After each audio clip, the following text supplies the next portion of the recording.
প্রিয় বন্ধুরা, আসসালামু আলাইকুম। আমি এখন পড়তে যাচ্ছি ওয়েস্টার্ন গল্প বাথান ২ এর ৩য় অংশ। তাহলে চলুন শোনা যাক। ৪। পরদিন সাত সকালে নিচে নেমে ভরপেট নাস্তা খেল কটেজ। তারপর ওয়াইজেডগামী টেইলের উপর নজর রেখে ভাবতে লাগলো ল্যারির মারফত যে বার্তাটা সে পাঠিয়েছে সেটা ও যথাস্থানে পৌঁছাতে পেরেছে কিনা। অল্পক্ষণ পরেই পরিচিত একটা মুখকে জোরকদমে শহরের দিকে এগিয়ে আসতে দেখে দূর হয়ে গেল ওর সংশয়। নরিশ রাশ টানতে পাঞ্চার টুপি খুলে সম্মান জানালো তাকে। লড়াইয়ের স্বাক্ষর পরিষ্কার দেখা যাচ্ছে, কিন্তু ওর চোখে কৌতুক লক্ষ্য করল মেয়েটা, কণ্ঠে প্রসন্ন রসিকতা। সত্যি আমি ঝামেলা পাকাতে ওস্তাদ, তাই না? ল্যারি বলল, তুমি দেখা করতে চেয়েছ আমার সাথে। জবাব এড়িয়ে গেল নরেন। ও সুযোগ পেলেই বুকে হাত দিয়ে অমন কথা বলে জ্বালাতন করবে তোমাকে, জ্বালাতন করবে তোমাকে। মৃদু হাসল কর্টেজ।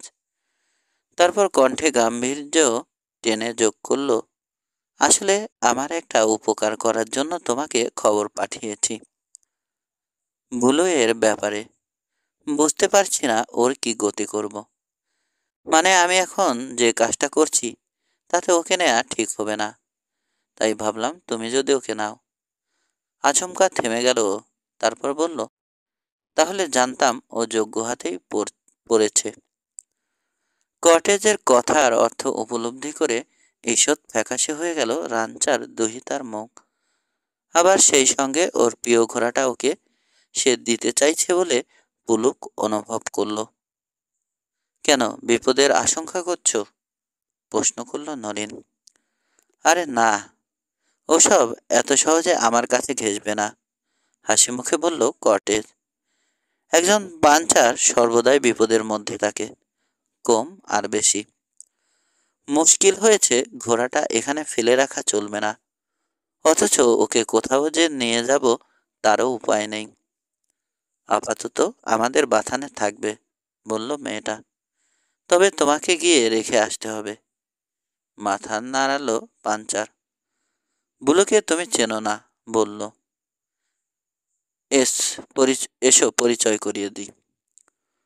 হোটেলের কোরালের সামনে মাটিতে নেমে নরিন ওর ঘোড়াটা বাঁধল হিসড়েইলে। কটেজ এগিয়ে গিয়ে ফটক খুলল। রোয়ানটা ছাড়াও আরো কজন বাসিন্দা ছিল ভেতরে।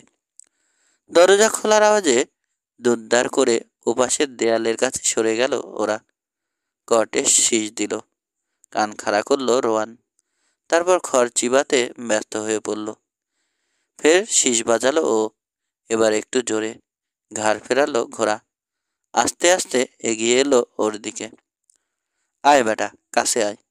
আবার বাদরামি করার স্বাদ হয়েছে? মৃদু ভৎসনা করল ওর মনে। অনিচ্ছার সঙ্গে জানোয়ারটা এসে দাঁড়ালো ওর পাশে। শয়তানে ভরা চোখ দুটো ঘুরিয়ে দেখলো মেয়েটাকে। মসৃণ ঘাড়ে আলতো চর মারল কটেজ। কান দুটো টেনে দিল। তারপর বলল, অন্যকে আদর করো, কামড়াবে না। কাজটা করতে ভয়ে বুক কেঁপে গেল, তবু নির্দেশ পালন করল নরেন। সবিস্ময়ে দেখল ওকে কামড়াবার বিন্দুমাত্র চেষ্টা করল না জানোয়ারটা, যদিও ঠোঁট উল্টে ওর দুই পাটির শক্ত দাঁতগুলো দেখালো। এবার এগুলো খাওয়াও, বলে ওর হাতে কয়েক দানা চিনি ধরিয়ে দিল পাঞ্চার। তাই করল নরিন। আগ্রহ ভরে ঘোড়াটা খেলো ওগুলো। দেখে মনে হলো ওর ভয় কেটে গেছে। হাসতে হাসতে মেয়েটা বলল, আচ্ছা, ঘোড়ারাও তাহলে ওদের মনিবের মতোই খাইয়ে বন্ধুত্ব করতে হয়? কাউ পাঞ্চারও হাসল। ঠিক তা নয়, আমার মনে হয় ওদের স্বভাব অনেকটা মহিলাদের মতো, পরিচয়টা ভদ্রভাবে করতে হয়। এখনো তোমাকে চেনে, তুমি ওকে চালাতে পারবে। সত্যি? চেঁচিয়ে উঠল নরিন। সত্যি, আত্মবিশ্বাসী কণ্ঠে বলল কটেজ। তবে স্যাডলটা তোমাকেই চাপাতে হবে। বাইরে থেকে মেয়েটা স্যাডল আর লাগাম নিয়ে এলো। কটেজ। বিস্মিত মনে নরিন রোয়ানের পিঠে চাপালো ওগুলো। তারপর রেকাবে পা রেখে দোল খেয়ে চড়ে বসল। প্রতি মুহূর্তে ধরাশায়ী হওয়ার আশঙ্কা করছে, কিন্তু রোয়ানটা শুরুতে মৃদু আপত্তি জানিয়ে শান্ত হয়ে গেল। কোরালের ভেতর সুবোধভাবে হেঁটে বেড়ালো।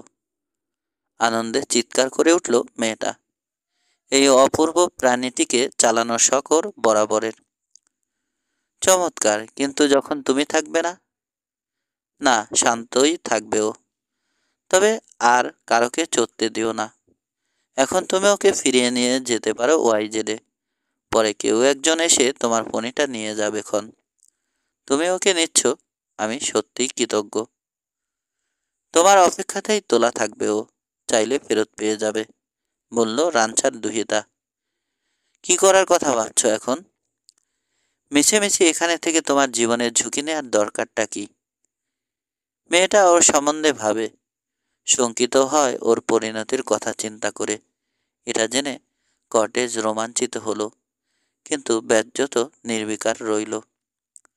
রাজভারী গলায় জবাব দিল, কাজ আছে। তাছাড়া ঝুঁকি কেবল আমি একাই নিচ্ছি না। আয় বলু, ভদ্র হয়ে থাকিস।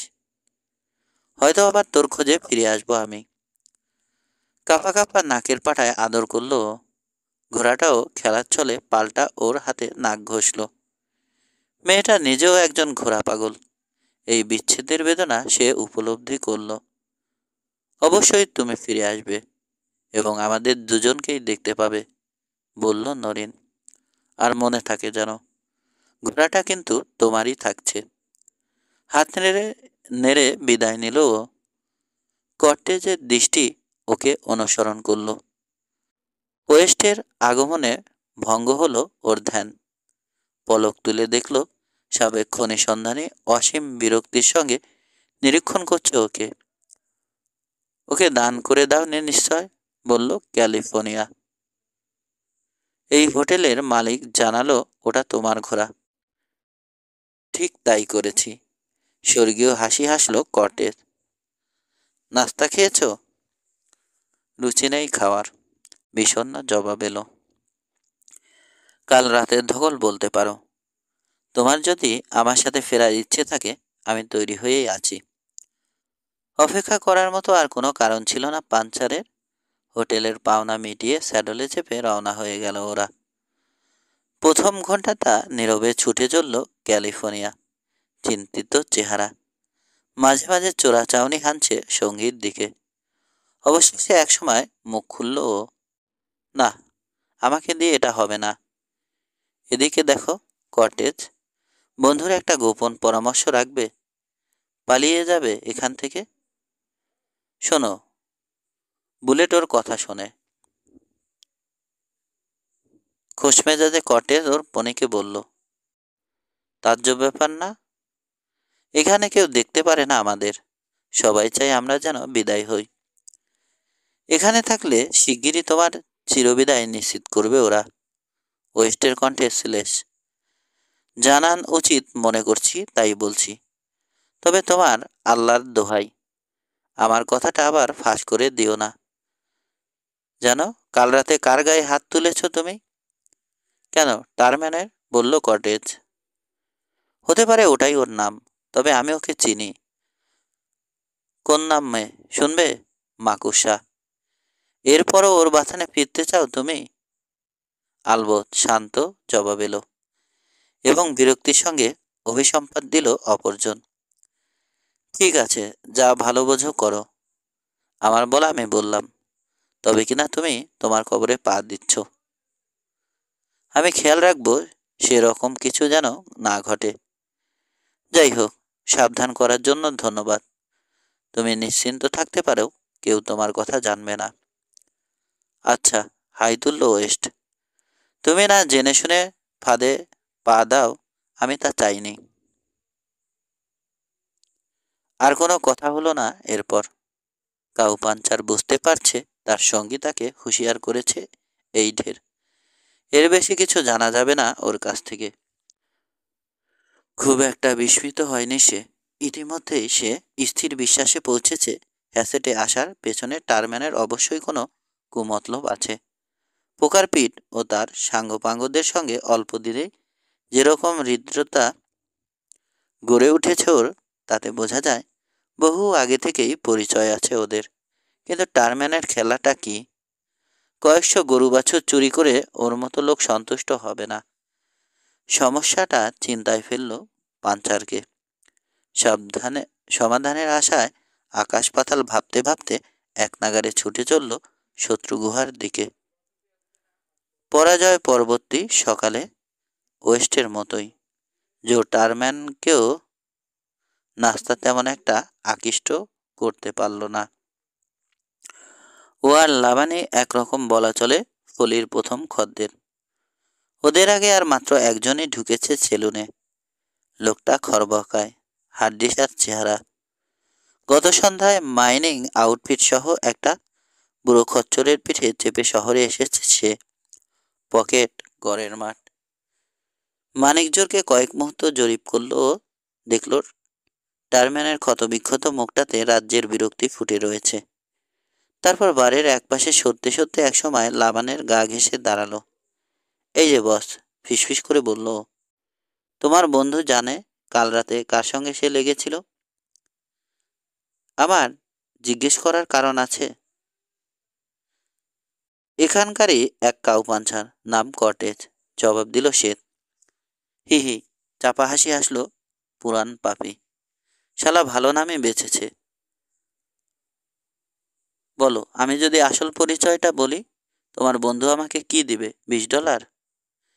ইচ্ছাকৃতভাবে গলা চড়িয়েছিল লোকটা। টারম্যান ওর কথা শুনতে পেয়ে একতারা টাকা বের করলো। সেখান থেকে $20 একটা নোট খুলে রাখলো বারের উপর। বলে ফেলো, কাজের কথা হলে এটা তোমার হবে, হুঙ্কার ছাড়লো সে। হি হি, আবার হাসলো শিয়ানা বুড়ো। ওটা আমারই। ওই লোকটা যাকে তোমরা কর্টেজ নামে চেনো, আসলে সাবাডিয়া।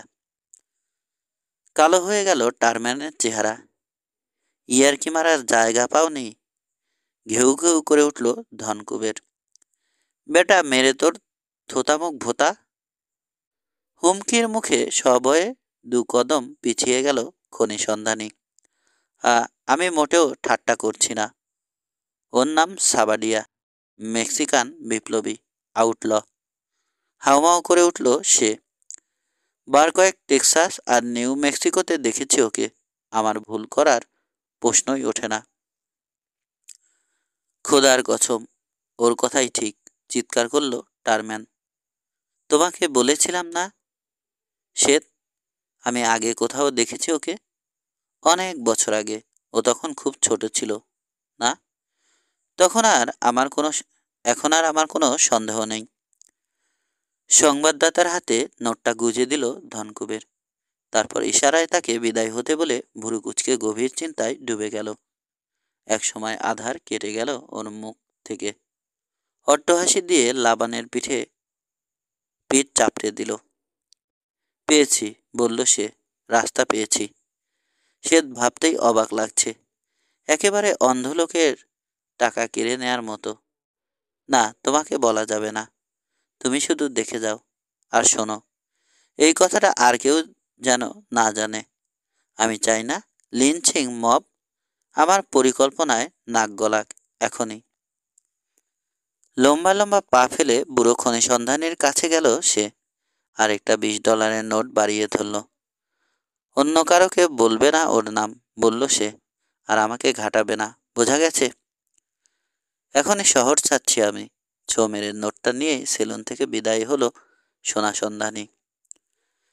সেই বিকেলে বিধ্বস্ত অভাব সত্ত্বেও ওয়াইজেড রান্স হাউজে সশরীরে হাজির হলো টারম্যান। আগেই লাবানকে বলেছিল সে তার আসার দরকার নেই। বারান্দায় অতিথিকে অভ্যর্থনা জানালো বুড়ো সাইমন। জানালো নরিন ঘোড়ায় চেপে বেড়াতে বেরিয়েছে। আজ সকালে কর্টেজ ওকে রোয়ানটা ফিরিয়ে দিয়েছে। ওর বিষ মনে হয় সব ঝেড়ে নামিয়ে দিয়েছে ও, বলল পিটার। আজব লোক। ওর ধারটাই বুঝতে পারলাম না আমি। মিস নরিনকে ঘোড়াটা দিয়ে দিয়েছে? অতিথি অবাক। কেন? বলেছে ওর নাকি প্রয়োজন নেই ওটার, জবাব এলো। তোমার কি মনে হয়? নিশ্চয় কোনো মতলব আছে, বলল টারম্যান। ওই লোক সম্পর্কে তোমার জন্য আছে খবর আমার কাছে। এখানে কর্টেজ নামে পরিচয় দিলেও মেক্সিকোতে এবং আরও কোনো কোনো জায়গায় সবাই ওকে চেনে সাবাডিয়া বলে। এক সময়ের তথাকথিত বিপ্লবী, বর্তমানে আউটল। ধনকুবের জানত তার এই বক্তব্যে বিস্ময়ের উদ্বেগ হবে। সেটা পুরো মাত্রায় উপভোগ করতে এবার সে চেয়ারে হেলান দিল। লক্ষ্য করল তার উদ্দেশ্য সফল হয়েছে। স্তম্ভিত হয়ে গেছে বুড়ো সাইমন, যেন মাথায় বাজ পড়েছে, কিন্তু মাত্র একটা মুহূর্তের জন্য। তারপরে ফ্যাসফ্যাসে গলায় জিজ্ঞেস করল, তুমি ঠিক জানো? অবশ্যই, আরও আগেই চেনা উচিত ছিল আমার, তবে বহুকাল আগে দেখেছি কিনা।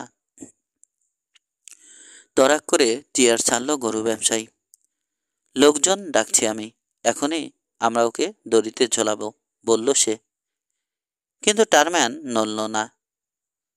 বস, বলল সে, তাড়াহুড়োর কিচ্ছু নেই। ও জানে না ওর পরিচয় ফাঁস হয়ে গেছে। আমার লোক নজর রাখছে ওর উপর। তাছাড়া ও পালাচ্ছে না, তাহলে ওই ঘোড়াটা নিজের কাছে রেখে দিত। এদিকে ও একটা বিশেষ উদ্দেশ্যেই এসেছে। আমার মনে হয় ওর সেই উদ্দেশ্যটা কি আমি তা জানি। আমার গরু চুরি, মরুক হতভাগা, বিস্ফোরিত হলো রানচান। ক্রুব্ধ লোকটাকে অশুভ দৃষ্টিতে জরিপ করল টারম্যান। তারপর তার পরিকল্পনা মাফিক এগোচ্ছে সবকিছু। কেবল সেজন্য নয়, চিবিয়ে চিবিয়ে বলল সে। ও চায় তোমার গরু, তোমার বাথান, তোমার মেয়েকে এবং আরও বহু কিছু। আমার মেয়ে বিয়ে করবে ওকে, একটা খুনি গরু চোরকে? খেকিয়ে উঠল সাইমন। আমার যতদিন বন্দুক ধরার ক্ষমতা আছে ততদিন নয়। হা, এটা বুদ্ধিমানের কথা হলো না। বন্দুকে তোমার হাত চালু হতে পারে, কিন্তু ওর সামনে এক মুহূর্ত টিকতে পারবে না। চোখ তুলল বুড়ো। তোমার ধারণা ও আমার পেছনে লেগেছে? জিজ্ঞেস করলো ও। প্রশ্নটা সরাসরি জবাব দিল না টারম্যান। শোনো, শুরু করলো সে, তোমাকে এই সাবডিয়ার ইতিহাস বলি, তাহলে তুমি নিজেই বুঝতে পারবে। আজ থেকে প্রায় 27-28 বছর আগের কথা। মেরিল্যান্ডে দুটো পরিবার বাস করত। একজন ইংরেজিভাষী, অন্যজন স্প্যানিশ। দুটোই গরু ব্যবসায়ী। পাশাপাশি ছিল ওদের রেঞ্জ। দুই রাঞ্চ হাউজের মাঝে মাইল বিশেষের ফারাক। ওদের মধ্যে একজন, প্যাটারসন, ছিল বিপত্নিক। দুজনেরই ছিল একটা করে সন্তান। প্যাটারসনের ছেলে রামসের মেয়ে। ছেলেটার চেয়ে মেয়েটা বেশ কয়েক বছরের ছোট। দুই বাপই তাদের সন্তানকে প্রাণের চাইতেও ভালোবাসত এবং এ দুটি পরিবারের মাঝে বেশ সদ্ভাব ছিল। একটু থামল বক্তা। তার তীক্ষ্ণ ক্রুর চোখজোড়া সামনের চেয়ারে এলিয়ে পড়া লোকটাকে পর্যবেক্ষণ করল। তার নজর এড়ায়নি নাম দুটো উল্লেখ করায় কিরকম চমকে উঠেছিল বুড়ো। নিজের পুলক গোপন করল সে। তারপর আবার আরম্ভ করলো বলা। কিছুদিন পর নদীর পানিতে সেচের অধিকার কার, এই নিয়ে গোলমাল বাঁধল ওদের ভেতর। কথা বন্ধ হয়ে গেল। এক পর্যায়ে তিক্ততা এত চরমে উঠল যে কখনো দেখা হলে দুজনেই তাদের পিস্তলের বাট চেপে ধরত। এরপর হঠাৎ একদিন নিখোঁজ হয়ে গেল প্যাটারসনের ছেলে, এবং তার ধারণা হলো আক্রোশের বশে রামসি তার ছেলেকে চুরি করেছে। তবে ব্যাপারটা প্রমাণ করতে পারল না সে। 6 মাস বিস্তর খোঁজাখুঁজি করল, কিন্তু ছেলের হদিশ পেল না কোনো। এরপর নিজের জায়গা জমি সব বেচে দিয়ে একদিন নিরুদ্দেশ হলো প্যাটারসন। যাওয়ার সময় কারো সঙ্গে দেখা পর্যন্ত করে গেল না। এর 1 মাস পর রামসের ছোট্ট মেয়েটাও হারিয়ে গেল এবং তারও আর কোনো খোঁজ পাওয়া যায়নি। খুব অদ্ভুত, তাই না? নিরুত্তর রইল চেয়ারে বসা জুবুথুবু মানুষটি। ঠোঁটের কোণে বাঁকা হাসি ঝুলিয়ে টারম্যান চালিয়ে গেল কাহিনী। শোকে প্রায় পাগল হয়ে গেল রামস। কয়েক মাস হন্য হয়ে কুকুরের মতো খুঁজল প্যাটারসনকে। শপথ করল দেখা মাত্র ওকে গুলি করে মারবে সে।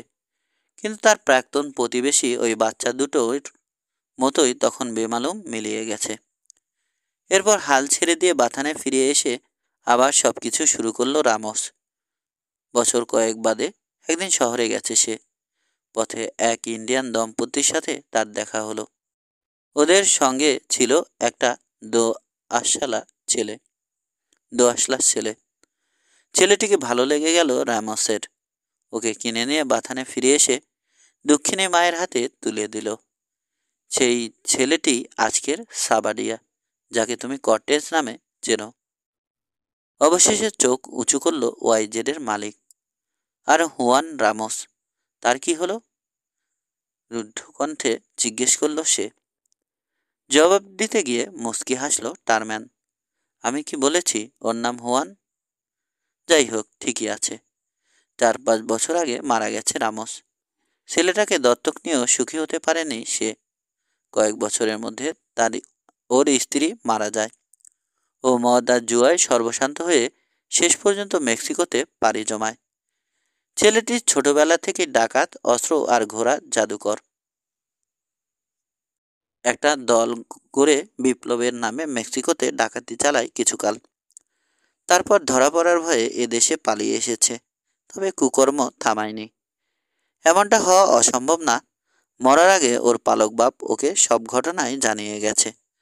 আর ও হয়তো এখন তারই সূত্র ধরে ফায়দা লোটার তালে আছে। তোমার কি মনে হয় পাটারসন?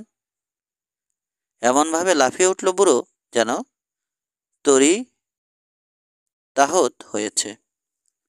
কিন্তু সামনে উপবিষ্ট লোকটার উদ্ধত বিজয় গর্বিত চেহারা তাকে বুঝিয়ে দিল প্রতিবাদ করা বৃথা, কোনো ফল হবে না। আবার অবসন্ন দেহে ধপ করে চেয়ারে বসে পড়ল সে। ধসে পড়েছে তার নিরাপত্তার দেয়াল। এতগুলো বছর কঠোর গোপনীয়তা বজায় রেখে চলা সত্ত্বেও খসে গেছে আব্র আব্র দীর্ঘ 6-7টা বছর এখানে সেখানে পালিয়ে বেরিয়ে অবশেষে এই গহীন সীমান্ত শহরে এসে আশ্রয় নিয়েছিল সে। আশা ছিল এখানে তার খোঁজ পাবে না কেউ। যখন বিশ্বাস করতে শুরু করেছিল এতদিনে সবাই ভুলে গেছে সবকিছু, এখন সে সম্পূর্ণ নিরাপদ, ঠিক তখনই তার সমস্ত সুখ শান্তি ছিনিয়ে নিতে ধূমকেতুর মতো সামনে এসে হাজির হয়েছে তার ধূসর অতীত। মুহূর্তের জন্য একবার আকাঙ্ক্ষা হলো তার পিস্তল বের করে ওই লোকটাকে খুন করে, যে তার গুপ্ত রহস্য জানে। টারম্যান বোধহয় পড়তে পারল ওর মন। বোকামি করো না পাটারসন, পরামর্শ দিল সে। আমি তোমার বন্ধু, আমরা মিলিতভাবে এই সমস্যা মিটিয়ে ফেলব। তাহলে ওই পাটারসন প্রসঙ্গ বাদ দাও। আমার নাম পিটার, বিরক্ত স্বরে বলল সাইমন। স্বীকার করছি তোমার কাহিনী সত্যি, ভেবো না এজন্য আমি অনুতপ্ত। হুয়ান রামোস বেইমানি করেছিল আমার সঙ্গে, আমিও তার দাঁত ভাঙা জবাব দিয়েছি। ওর ভেতরেও ক্ষমা টমার বালাই ছিল না। এই রক্তপিপাসু কুকুরটাকে আমার পেছনে লেলিয়ে দেয়া ওর পক্ষে খুবই সম্ভব। কটেজ হয়তো এখনো জানে না যে লোককে সে খুঁজছে তার কত কাছে ও রয়েছে। যাই হোক, এখন আমাদের কি করা তাই বলো। বুড়ো তার আত্মবিশ্বাস ফিরে পাচ্ছে। সে অমিত কর্মোদ্যমের জোরে একসময় যে অমিত কর্মোদ্যমের জোরে একসময় সকল বাধা বিপদকে অবহেলায় তুচ্ছ করেছে সে, এখন তা আবার বয়সের জরাকে অস্বীকার করতে চাইছে। টারম্যান বুঝতে পারছে যে মেয়েকে ও নিজের মনে করে, যার স্নেহ ভালোবাসা হারাবার ভয়ে ভীষণ রকমের শঙ্কিত, তাকে রক্ষা করতে বুড়ো এবার আহত ভাল্লুকের মতো লড়বে। কর্টেসকে সামলানোর ভার আমার উপর ছেড়ে দাও। মতলব ভাজল ধনকুবের। আমি বিশ্বাস আমার সুতো ছেড়ে রাখলে আমরা সুতো ছেড়ে রাখলে ও নিজেই নিজের জালে আটকা পড়বে। ও জানে না তুমি সেই লোক যাকে সে খুঁজছে। অতএব ওদিকে কোনো রকম ভয়ের কারণ নেই। মেয়ের কাছে ওর আসল চেহারা তুলে ধরতে পারো, তবে নিশ্চয় সবটা জানাতে চাও না ওকে? না, উন্মাদের মতো বলল সাইমন। এতগুলো বছর ওকেই আমি নিজের মেয়ে জেনে এসেছি, এখন সেটা। আমার মনে হয় তোমার কথাই ঠিক, একমত হলো টারম্যান। মেয়েরা এমনিতে একটু বাতিকগ্রস্ত হয়, তোমাকে ও ভুল বুঝতে পারে। তাছাড়া নামে কি আসে যায়, শিগগিরই যখন বদলে যাবে আশা করছি। পলকে পলক তুলল বুড়ো। একজোড়া হাসি হাসি অভিব্যক্তিপূর্ণ চোখের সঙ্গে মিলন হলো। মানে? জিজ্ঞেস করলো সে। মানে আমি ওকে চাই, হ্যাঁ, সাদামাঠা জবাব এলো। আমি গরিব নই পিটার, চরিত্রের দোষও নেই। কেন, তোমার আপত্তি আছে? কিছুক্ষণ নিশ্চুপ রইল সাইমন, ভাবছে। এরকম একটা প্রস্তাব আজ কদিন ধরেই আশা করছিল সে। প্রকৃতই বুঝেছিল তার সাথে দেখা করার বাসনায় ঘন ঘন বাথানে আসছে না ধনকুবের। কিন্তু এবার যখন সেই প্রত্যাশিত ক্ষণটি এসেছে, সিদ্ধান্ত নিতে ওর কষ্ট হচ্ছে। পানিপ্রার্থীর প্রার্থীর বিপক্ষে যায় এ ধরনের কিছুই তার জানা নেই। তবু নরীর অমত না হলে আমার আপত্তি নেই। আপাতত মুখ রক্ষা করল বুড়ো। ওই বলার আসল মালিক। তাহলে তো মিটেই গেল সমস্যা, প্রত্যুত্তর দিল টারম্যান। তুমি কটেজের ব্যাপারে ভেবো না, কিছু টের পাবার আগেই ব্যাটা দেখবে সে কবরে শুয়ে আছে। যখন ধরতে পারবে তখন কি করবে, লটকে দেবে?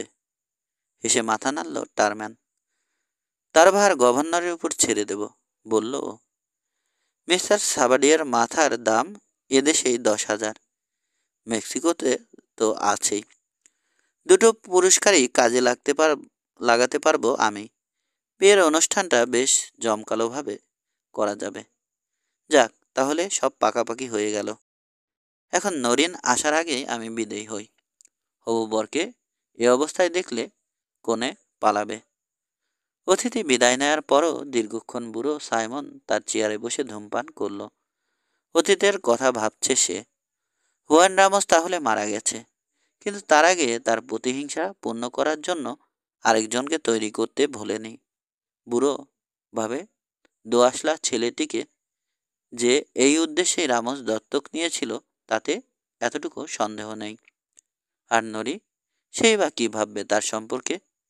নিষ্ঠুরভাবে মা বাবার স্নেহ থেকে ওকে বঞ্চিত করার কারণে নিশ্চয় অভিযুক্ত করবে তাকে। বলবে সে একটা পশুরও অধম। এই আঘাতের পরও কি তার প্রতি অটুট থাকবে ওর স্নেহ?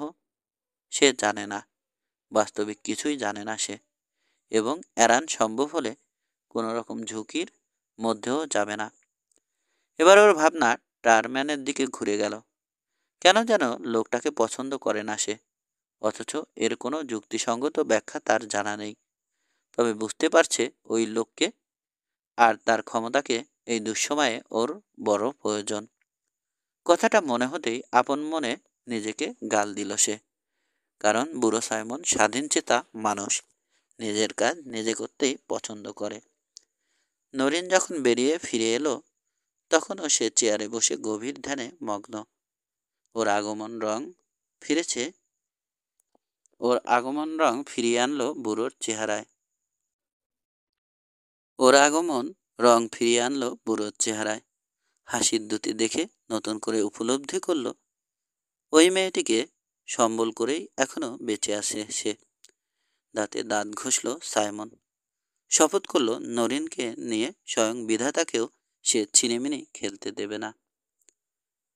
কেমন বেড়ান হলো? কোরাল থেকে টকবগিয়ে মেয়ে ফিরে আসতে জিজ্ঞেস করল বুড়ো। চমৎকার, জবাব দিল নরিন। একদম ফেরেস্তার মতো আচরণ করেছে বুলু। মিস্টার কর্টেস নিশ্চয় তুক জানে। হতে পারে, তবে তুই বোধ হয় এখন থেকে ওকে মিস্টার কর্টেস নামে ডাকা বন্ধ করতে পারিস, কর্কশ গলায় বলল সাইমন। দক্ষিণে ও সাবাডিয়া নামে পরিচিত, হ্যাঁ, আউটল। এই তথ্যটা মেয়েটির মুখ থেকে সমস্ত রং শুষে নিল। কথা বলতে গিয়ে ওর গলা কেঁপে গেল। সত্যি? না, শহরে গুজব।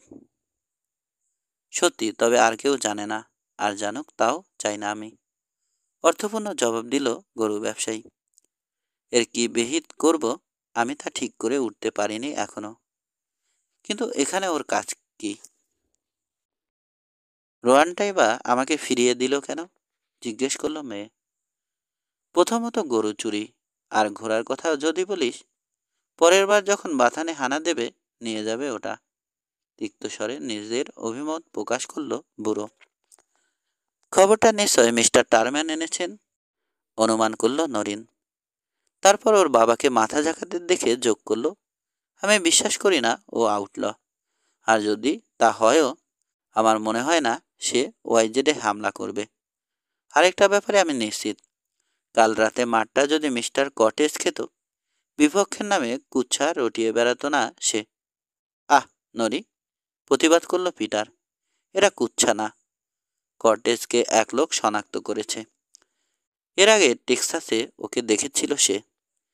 টারম্যান কেবল আমাকে সাবধান করতে ছুটে এসেছিল এতদূর। তুই নিরপেক্ষ হবার চেষ্টা কর। তাই করব, দুদিকেই, রাগত্বভাবে বলল নরিন। কেবল কথায় কাজ হবে না বাবা, আমি প্রমাণ চাই। ওকে আমার সেরকম লোক মনে হয়নি। ঘুরে বাড়ির ভেতর ঢুকে গেল ও। হতবিহ্বল দৃষ্টিতে ওর গমন পথের দিকে তাকিয়ে রইল বুড়ো সাইমন। মাথা নাড়ল হতাশায়। মেয়েদের মন আমি কিছুতেই বুঝে উঠতে পারি না। বিড়বিড় করে বলল, কোন পুরুষের বদনাম কোন পুরুষের বদনাম করো? হয় বিশ্বাসই করবে না, আর না হয় আর নয়তো আরো জানতে চাইবে। ওদের সঙ্গে পারার জো নেই। 5 কোরাস ডাম্বেলে ফিরে আসার পর নতুন কর্মচারীর বিধ্বস্ত অবস্থা সেখানে কৌতূহলের উদ্রেক করল। জানতো এমনটা হবে, তাই সে আগেই ওদেরকে সন্তুষ্ট করার দায়িত্ব ওয়েস্টের উপর দিয়ে রেখেছিল। তবে সেই সঙ্গে বলেছিল প্রতিপক্ষের নাম যেন গোপন রাখা হয়। এটাকে একটা বিচক্ষণ রীতি বলে স্বীকার করে নেয় ক্যালিফোর্নিয়া। বন্ধুদের কাছে লড়াইয়ের একটা সুস্পষ্ট ও পূর্ণাঙ্গ চিত্র তুলে ধরল সে, কিন্তু এমন কোনো খুঁটিনাটি বর্ণনা দিল না যা থেকে পরাজিত লোকটির পরিচয় ধরা পড়ে। কিন্তু বুড়ো জেব টেবিলের মাথায় বসে হাসল মিটিমিটি। কর্টেজ সিদ্ধান্তে পৌঁছালো ও অনুমান করেছে কার সঙ্গে হয়েছে যুদ্ধটা। আর কেউ সন্দেহ করেছে বলে মনে হলো না। প্রত্যেকেই বিজয়ীর প্রতি তার নির্দয় সমর্থন জানালো। শ্রোতাদের মধ্যে সবচেয়ে আগ্রহ যে লোকটি প্রকাশ করল, তাকে ইতিপূর্বে কখনো দেখেনি কর্টেজ। প্রকাণ্ড শরীরের তুলনায় লোকটা অস্বাভাবিক রকমের বেটে। ধনুকের মতো বাঁকা পা দুটো এত ছোট যে মনে হয় দেহের ভার সইবার ক্ষমতা ওগুলোর নেই। বিশাল মাথাভর্তি রুক্ষ কোকড়া চুল, সারা মুখে অসংখ্য ক্ষতচিহ্ন আর বলিরেখা, হাত আজা নৌলম্বিত। এই কিম্ভূত কিমাকার অবয়বের কারণেই রসিকতা করে সহকর্মীরা ওর নাম রেখেছে গরিলা। অধৈর্য আগ্রহের সঙ্গে পুরো কাহিনীটা শুনল সে। তারপর কর্টেসকে লক্ষ্য করে একটা প্রশ্ন ছুড়ে দিল। বলো দেখি বুড়ো খোকা, আমার চেয়ে বেটে কোনো কাউপাঞ্চার তুমি কোথাও দেখেছ কিনা? নিজের আকৃতি সম্পর্কে গরিলা ভীষণ স্পর্শকাতর। ওর কণ্ঠে প্রচ্ছন্ন ক্রোধার সুর ধ্বনিত হতে ওয়েস্টের চোখে বিপদ সংকেত জ্বলে উঠল। অবশ্যই দেখেছি। এর আগে আমি যেখানে ছিলাম সেই বাথানে পিচ্ছি নামে এক লোক ছিল। তোমার পাশে ওকে শিশু দেখাবে। তবে কাজ কিন্তু ভালো জানতো, হাসলো কর্টেজ। সত্যি বলছি, ওর যদি কখনো ব্যথা হতো বলতেই পারতো না, সেটা দাঁতে না মাথায়। সহকর্মীরা হৈ হৈ করে সাধুবাদ জানালো এই সরস অতিরঞ্জনকে। বাটুলের বাজখাই গলাও যোগ দিল তাতে। হো হো হো, মেঘগর্জন শোনা গেল। ওই লোকটা মনে হয় আসলেই খুব বেটে ছিল, তবে আকারে কিছু আসে যায় না। আমি নিজেও খুব একটা বড় নই, অথচ আমি এমন এক লোকের সাথে মারামারি করেছি একবার, যে লম্বায় কমপক্ষে আমার দ্বিগুণ ছিল। ওর বক্তব্যে বিস্ময়ের সৃষ্টি হয়েছে দেখে গরিলা বন্ধুদের দিকে তাকিয়ে বিজয়ের হাসি হাসল। তারপর বলতে লাগলো, জি স্যার, ঠাট্টা করছি না। কোনো একটা ব্যাপারে ঝগড়া হয় আমাদের মধ্যে। আমরা ঠিক করলাম গোলাগুলির বদলে হাতেই মামলার নিষ্পত্তি করব। কারণ ও আপত্তি তুলেছিল আমি এত ছোট যে নিশানা করা যাবে না। তো এরপর কয়েকজন পরামর্শ দিল লড়াইটাকে ন্যায়সঙ্গত করার জন্য ওই লোককে হাঁটু গেড়ে লড়তে হবে, আর আমি দাঁড়িয়ে। তা প্রায় আধ ঘন্টা লড়লাম আমরা। তারপর আমি শুইয়ে দিলাম ওকে। এই নিয়মে এখানকার কেউ লড়তে চাও আমার সঙ্গে? চ্যালেঞ্জ ছোড়ার সময় কটেজের পানে চোখ কুচকে তাকিয়েছিল সে। তারপর অন্যদের উপর দৃষ্টি সরে গেল।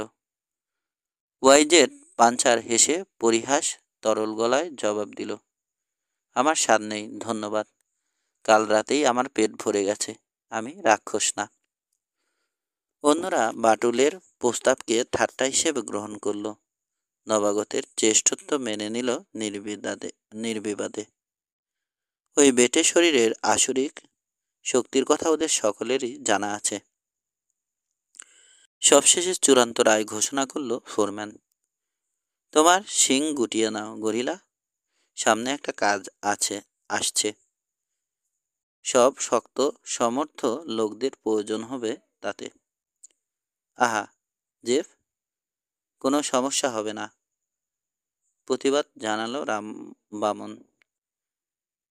দেখেইছ তো সবাইকে কেমন বোকা বানিয়ে রেখেছি আমি। একটা বাচ্চা মানুষকে ভয় পাচ্ছে।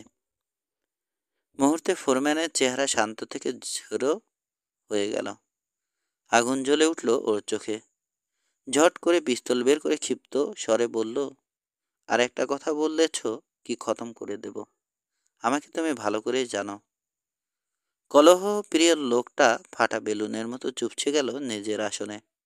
সকলের উদ্দেশ্যে একবার হিংস্র দৃষ্টি হেনে চোখ ঘুরে বেরিয়ে গেল কামরা থেকে। হালকা পরিবেশ থমথমে হয়ে উঠল।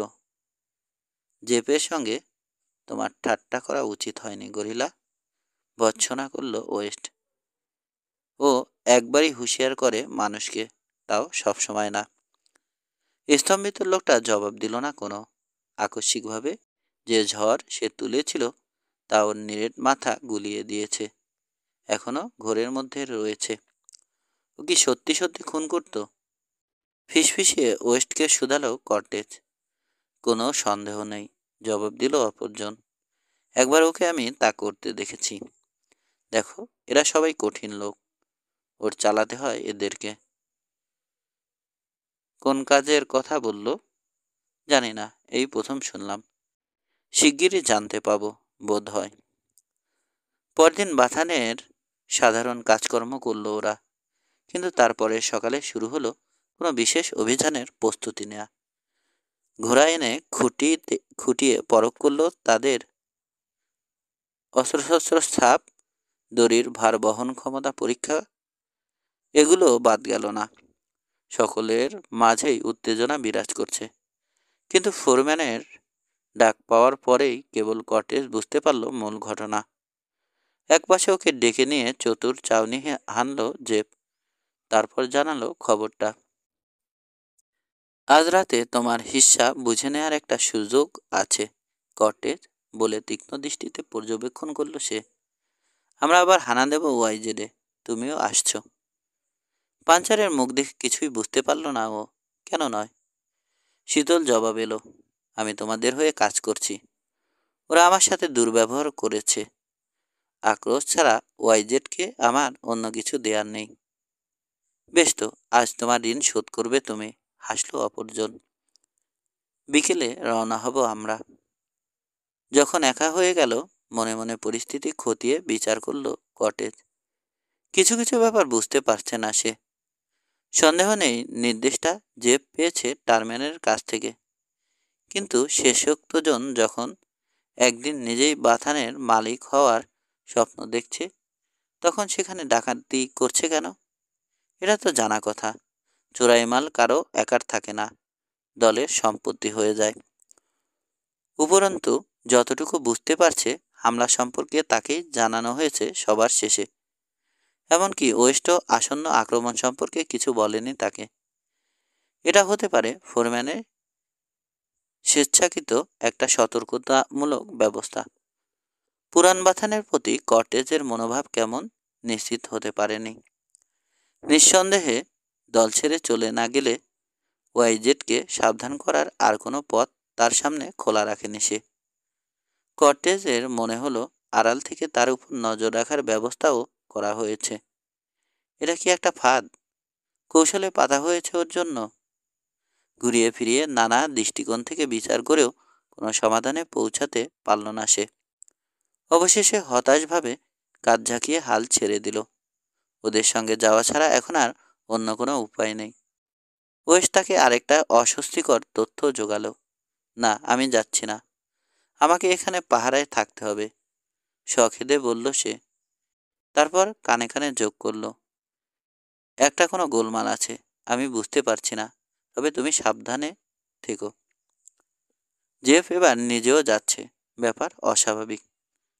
বাচাল মানুষটা দলে থাকবে না বলে দুঃখিত হলো কর্টেজ। লোকটা যে কেবল একজন ভালো সঙ্গী তাই নয়, চরম বিপদের সময় সাহায্যের আশায় ওর উপর নির্ভর করতে পারে ওয়াইজেট পাঞ্চার। আষ্টে পৃষ্ঠে পাকে জড়িয়ে আছে, তবু নিজস্ব কিছু নীতি মেনে চলে ও। যে মানুষটা একদিন তাকে সাক্ষাৎ মৃত্যুর কবল থেকে বাঁচিয়েছে, তার সঙ্গে অন্তত বেইমানি করবে না। 10 জন সশস্ত্র লোক নিয়ে গঠিত হলো হানাদার বাহিনী। প্রত্যেকেরই সঙ্গে রয়েছে তেজি বলবান ঘোড়া। দুপুরের পরপরই ওরা রওনা হলো ওয়াইজেডের উদ্দেশ্যে। যে টেইল ধরে তস্করদের সদর দপ্তরে কটেজকে নিয়ে এসেছিল ওয়েস্ট, এক্ষেত্রেও সেটাই ব্যবহৃত হচ্ছে। হাতে অঢেল সময় থাকায় স্লোথ গতিতে এগোচ্ছে ওরা। ধূমপান করছে, গল্প করছে জোড়ায় জোড়ায়। সঙ্গী নির্বাচনের ব্যাপারে কটেজের নিজস্ব কোনো পছন্দ ছিল না। ওর সাথে রয়েছে গরিলা, একটা বিশাল তাগড়া পনির পিঠে সমাসীন। ঘোড়াটা ভোতামুখ এবং মনিবের মতোই কদাকার। অপেক্ষাকৃত বিরাটাকায় সাথীর পাশে এসে একগাল হাসল বামন। তার বাহনের প্রতি ওর অবজ্ঞার দৃষ্টি লক্ষ্য করল। হ্যাঁ, দেখতে কুৎসিত বটে, তবে কাজে পাকা, বলল গরিলা। প্রচ্ছন্ন প্রাসাদের সুর ধরা পড়ল ওর মেঘমন্দ কণ্ঠে। আমাকে বুঝিয়ে বলতে হবে না, জবাব দিল কর্টেজ। আমি ঘোড়ার দেশেরই মানুষ। তা অবশ্য, তোমার ঘোড়াও ভালো, বলল গরিলা। বুলেটও বেশ কাজের। আদর করে পনির ঘাড় নেড়ে দিয়ে একমত প্রকাশ করল কটেজ। আমি ওর কথা বলিনি। তোমার অন্য ঘোড়াটা কোথায়, রোয়ান? আচমকা থেমে গেল ও। তারপর দ্বিধাজড়িত গলায় যোগ করল, ওহ হ্যাঁ, আমি বোধহয় আর কারোর সাথে গুলিয়ে ফেলছি তোমাকে। যাকগে, ও নিয়ে ভেবে লাভ নেই এখন। এই রহস্যময় উক্তি করেই মুখে কুলু পাটল। বামন কেবল মাঝে মাঝে আর চোখে তাকাচ্ছে পাঞ্চারের দিকে। ঠোঁটের কোণে খেলা করছে শয়তানি ভরা হাসি। এখানে চিন্তাভাবনার আরও কিছু খোরাক পেল কর্টেজ। স্পষ্টতই এই লোকগুলো যা অনুমান করেছে সে তার চাইতে বেশি জানে। বামন তার ওই মন্তব্যটা মাঝপথে ছেড়ে ফেলল কেন? আর কেনই বা এখন আর এসব ভেবে লাভ নেই। গুপ্ত উপত্যকায় যখন ডাকাত দল পৌঁছালো, তখনও প্রশ্ন দুটো অনবরত খুঁচিয়ে চলেছে পাঞ্চারকে। এখানে ঘোড়া পারাপারের উদ্দেশ্যে গ্যাংওয়ে তৈরি করতে অন্যদের সাহায্য করল সে। তুলনামূলকভাবে এবার চওড়া আর মজবুত করে বানানোর ফলে বোঝা গেল চোরাই গরু এ পথেই পাচার করা হবে। উপত্যকার কুটিরে বিশ্রাম এবং খাওয়া দাওয়া সারল ওরা। তারপর জেফ তার চূড়ান্ত নির্দেশ দিল। সবাইকে বলা হলো জোড়া বেঁধে কাজ করতে। সঙ্গী হিসেবে কর্টেজ পেল গরিলাকে। তারপর মেঝের আলগা কাঠের পাতাতন সরিয়ে ভেতরের চোর কুঠুরি থেকে ইন্ডিয়ানদের মাথার সাজসজ্জা টেনে বের করা হলো। এগুলো পরার পর কেউ কেউ রং মাখল নিজেদের মুখে এবং বুনো একটা চিৎকার দিয়ে ছুটে বেরোলো ঘর থেকে। অ্যাপাচিদের যুদ্ধের নাচ নেচে অভিনয়ের দক্ষতা প্রদর্শন করতে লাগলো। তবে বেশিক্ষণ স্থায়ী হলো না ওদের আনন্দ উল্লাস। ফোরম্যানের আদেশে ঘোড়ায় চেপে পথে নামলো আবার। ওরা যখন উপত্যকার নিচু অংশে সুড়ঙ্গ পথ পেরিয়ে ঝর্নার পাড় ধরে এগোলো, তখন অন্ধকার ঘনিয়ে আসছে। জোর বেঁধে পথ চলছে তস্কররা। কার পেছনে কে থাকবে তা নির্দিষ্ট করে দিয়েছে ফোরম্যান। সঙ্গী সহ কর্তেজ রয়েছে মাঝখানে। ব্যাপারটা নিছক কাকতলীয় কাউপাঞ্চার বিশ্বাস করতে পারছে না। তদুপরি গরিলাকে তার নাসরবান্ধা বলে মনে হচ্ছে। কর্টেজের সন্দেহ হলো বামনের হাতে অস্ত্র রয়েছে। সে পালাবার চেষ্টা করলেই তার পিঠ এফোর ওফোর করে দেবে। বন্ধুর টেইল অন্ধকারে চলতে কষ্ট হয়। তাই ধীর কদমে এগোচ্ছে ওরা। তাছাড়া যে ঘোড়াগুলোর দম বাঁচিয়ে রাখতে চায়, যেন প্রয়োজন হলে ওরা এক নাগারে অনেকক্ষণ ছুটতে পারে। অন্ধকারের ভেতর দিয়ে মাইলের পর মাইল পেছনে ফেলে এলো ওরা। স্যাডল, লেদারের খসখস, পাথরের উপর নাল পরান খুরের ঠুনঠান, অথবা মাঝে মধ্যে কারো ছেঁড়াখোড়া হাসি কিংবা খিস্তি ছাড়া রাতের প্রকৃতি একরকম নিস্তব্ধ। কখনো কখনো গাছের ভারী ডালপালায় সম্পূর্ণ ঢাকা পড়ে যাচ্ছে দৃষ্টি। তবে যখন কোনো গলিপথ কিংবা পাহাড়ি খাজ অতিক্রম করছে, তখন আকাশ চোখে পড়ছে ওদের। আরেক পৃথিবীর মিটমিটে আলোয় জ্বলজ্বল করছে। বার কয়েক সঙ্গীকে আলাপে টানতে প্রয়াস পেল কর্টেজ, কিন্তু বামন কেবল হু হা করে জবাব দিল। লজ্জিত অপরাধীর মতো ভাব ধরে রয়েছে ও, যেন একটুর জন্য বেঁচে গেছে মহা অন্যায় কিছু করতে গিয়ে, তাই আর কোনো ঝুঁকি নিতে চাইছে না। অজ্ঞতা নিজের ভাবনায় ডুব দিল ওয়াইজেডের পাঞ্চার। এখানে অবাধ্য সোনালি চুলের হাস্য উজ্জ্বল একটা মুখ ধরা পড়ল ওর মানসপটে। মেয়েটিকে দেখতে ইচ্ছা জাগলো ওর, কিন্তু অচিরেই তার আকাঙ্ক্ষা নিদারুণভাবে বাস্তবায়িত হতে যাচ্ছে একথা যদি বুঝতে পারত, মনে ভীষণ কষ্ট পেত সে। কর্টেজ যতটুকু বুঝতে পারছে, এই টেইলই সে আর ল্যারি অনুসরণ করেছিল। মরুভূমির বুক চিরে ওয়াইজেডের লাইন হাউসে গিয়ে শেষ হয়েছে, যেখানে বার্ড নিহত হয়েছিল। সমভূমির অধিবাসী মাত্রেই কোনো নতুন পথে যাত্রা করলে রাস্তার বিভিন্ন নিশানা তার মনের মধ্যে গেঁথে নেয়, যেন পরে আবার চিনতে পারে। পাহাড়ি দেয়াল, মরা ঝর্নার বুক, কোনো বড় গাছ কিংবা নির্দিষ্ট কোনো ঝোপঝাড়ও তার নিশানা ফলকের কাজ দেয়। তাই ওরা যখন গন্তব্যের কাছাকাছি এসে পড়ল, কাউপাঞ্চার টের পেল সেটা। হানাদারদের মাঝে সতর্কতার অভাব দেখে উপযাচক হয়ে সাবধান করল। দূর, ওরা আমাদের আশা করছে না, বলল গরিলা। অর্থাৎ তুমি বলতে চাইছ ওরা আমাদের আশা করছে, তাই না? প্রশ্ন করল অপরজন। আজ রাতে কে রয়েছে লাইন হাউসে? বেন্ট আর নিগার, বেফাস জবাব দিল বামন। পরক্ষণে খিস্তি করে বলল, আশ্চর্য, তোমার মতলবটা কি বলো দেখি, আমি কিভাবে জানব কে? পাঞ্চার বাধা দিল ওকে। জানলে অসুবিধাটা কোথায়? ভাবলেশহীন গলায় জিজ্ঞেস করলো। জেফ এদিকটা লক্ষ্য করবে না, এতটা বোকা ওকে আমার মনে হয়নি। তোমার বড্ড সন্দেহ বাতিক করিলা। হতে পারে, তবে তুমি আর কোনো চালাকির চেষ্টা করো না আমার সাথে, রুদ্ধ জবাব এলো। ওরা এখন ক্ষুদ্র একটা গলিপথের ভেতরে এসে পড়েছে। পথটা ঢালু হয়ে নেমে গেছে খোলা প্রান্তরে। জেব থামার নির্দেশ দিল। দলের একজন পিছলে তার স্যাডল থেকে নেমে হারিয়ে গেল অন্ধকারে। বোঝা যায় দলপতি কোনো রকম ঝুঁকি নিতে নারাজ। নিশ্চিত হতে চাইছে যাদের সে আশা করছে তারাই আছে কেবিনে। অন্যরা অগ্রদূতের ফিরে আসার অপেক্ষায় দাঁড়িয়ে রইল নীরবে। কর্টেজ সবার অলক্ষ্যে হোলেস্টারের ভেতর ঢিলে করে দিল তার পিস্তল দুটো, যেন টানলেই অনায়াসে বেরিয়ে আসে। তারপর ডান পাটা আলতোভাবে ছোঁয়ালো বুলেটের পেটে। গরিলার কাছ থেকে 2-1 কদম তফাতে সরে গেল ওর ঘোড়া। তখনই ব্যাপারটা ধরা পড়ল বামনের চোখে। চাপা স্বরে হুঙ্কার ছাড়ল, আমাদেরকে একসাথে থাকতে হবে দোস্ত। পাঞ্চার জবাব দিল না। তার যা জানবার ছিল জানা হয়ে গেছে। তাকে বিশ্বাস করা হচ্ছে না। নিঃসন্দেহে দলে তার অন্তর্ভুক্তি মূলত একটা পরীক্ষা। যদি স্বেচ্ছায় প্রাক্তন নিয়োগকর্তার বাথানে সে ডাকাতি করে, তাকে নিজেদেরই একজন বলে ধরে নেবে ওরা। কিন্তু আগে পর্যন্ত অহেতুক কোনো ঝুঁকি নিতে চায় না।